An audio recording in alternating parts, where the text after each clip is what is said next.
مرتبہ کو شناخت نہیں کیا گیا، وہ توحید جو دنیا سے گم ہو چکی تھی، وہی ایک پہلوان ہے جو دوبارہ اس کو دنیا میں لایا۔ اس نے خدا سے انتہائی درجے پر محبت کی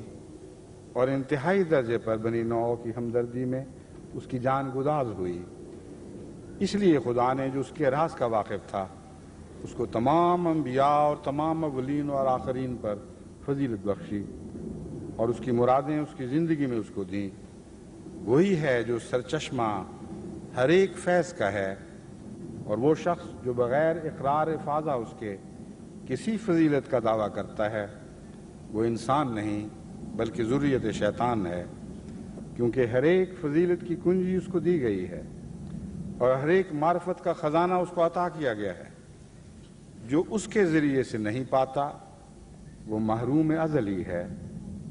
ہم کیا چیز ہیں اور ہماری حقیقت کیا ہے؟ ہم کیا چیز ہیں اور ہماری حقیقت کیا ہے؟ ہم کافر نعمت ہوں گے اگر اس بات کا اقرار نہ کریں کہ توحید حقیقی ہم نے اسی نبی کے ذریعے سے پائی اور زندہ خدا کی شناخت ہمیں اسی کامل نبی کے ذریعے سے ہے اور اس کے نور سے ملی ہے، اور خدا کے مکالمات اور مخاطبات کا شرف بھی جس سے ہم اس کا چہرہ دیکھتے ہیں اسی بزرگ نبی کے ذریعے سے ہمیں میسر آیا ہے۔ حضرت مسیح موعود علیہ الصلوۃ والسلام کا یہ اقتباس ایک ایسی روحانی اور عظیم آسمانی زبان میں اپنے مطلب کو بیان کر رہا ہے کہ اس میں مضمون میں ڈوب کر آپ اس کو پڑھیں تو لمحہ لمحہ آپ کی دل کی کیفیت تبدیل ہوتی چلی جائے گی۔ یوں معلوم ہوتا ہے کہ اس کلام کے ساتھ خدا دل میں اتر رہا ہے۔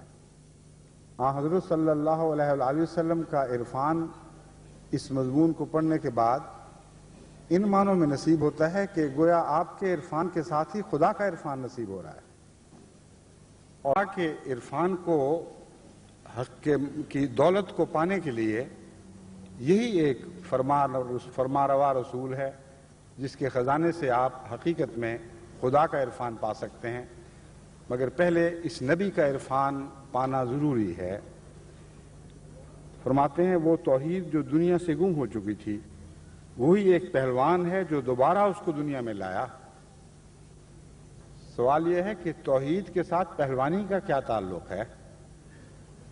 انسان سوچ سکتا ہے کہ مضمون تو توحید کا بیان ہو رہا ہے، یہاں کچھ اور ذکر چاہیے تھا، ایسا صوفی منش انسان، ایسا عارف باللہ اس کو دوبارہ دنیا میں لایا، مگر حقیقت یہ ہے کہ توحید کو دنیا میں قائم کرنا ایک عظیم پہلوانی کا تقاضا کرتا ہے۔ وہ جری اللہ ہی ہے جو توحید کو دنیا میں قائم کر سکتا ہے۔ اپنے نفس سے لڑنے کے لیے بھی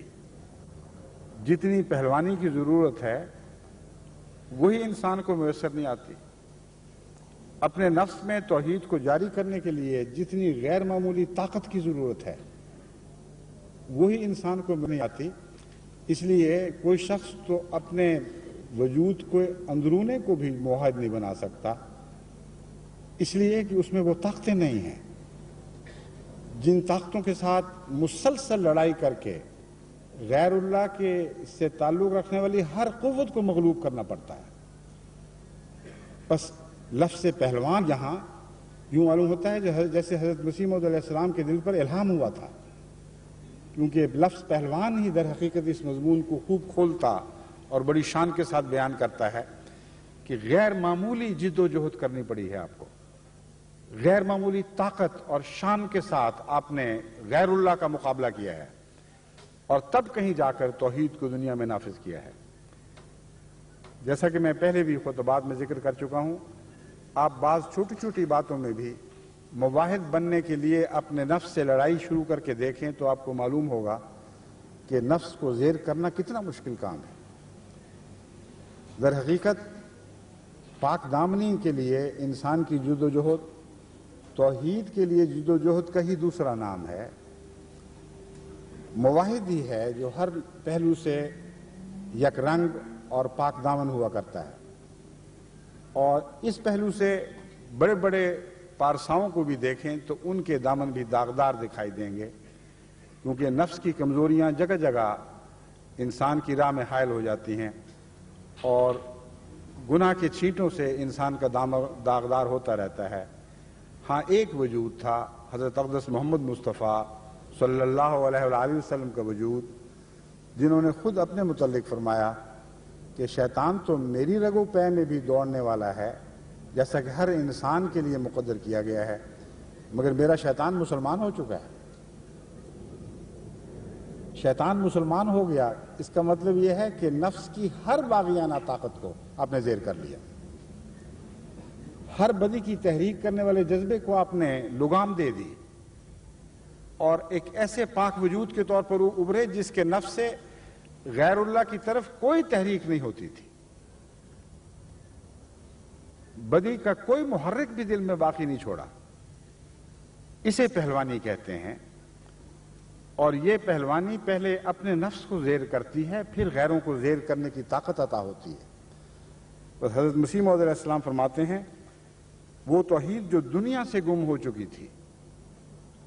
آپ نے دنیا میں اس کو قائم فرمایا ہے، وہی ایک پہلوان ہے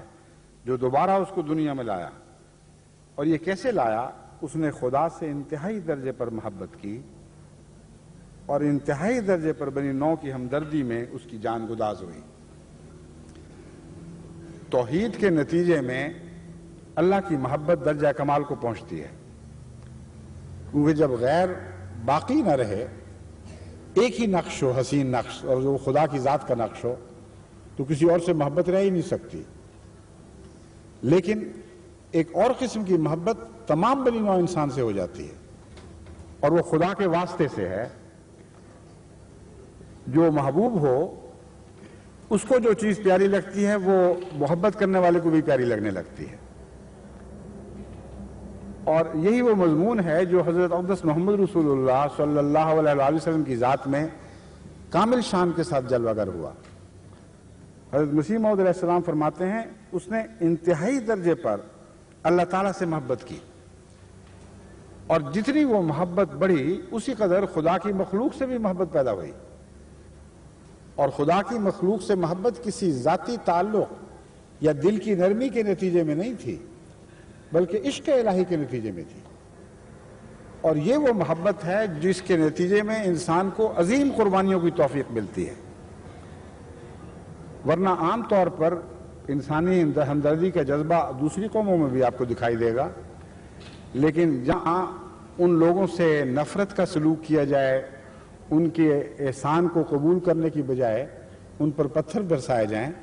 وہاں وہ سب محبتیں اٹھ جاتی ہیں، ان کا کچھ بھی وجود باقی نہیں رہتا۔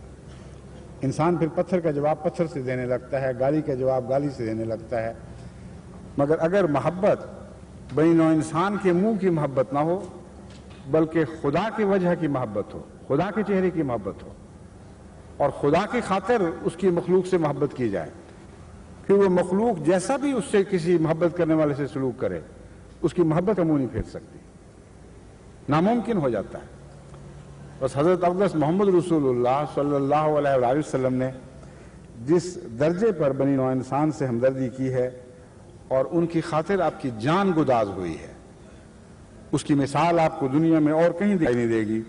کیونکہ اس شان سے اللہ تعالیٰ کی محبت کرنے والا وجود اور کوئی پیدا نہ ہوا۔ حالانکہ تمام انبیاء خدائی سے محبت کے نتیجے میں ایک نیا وجود پکڑتے ہیں،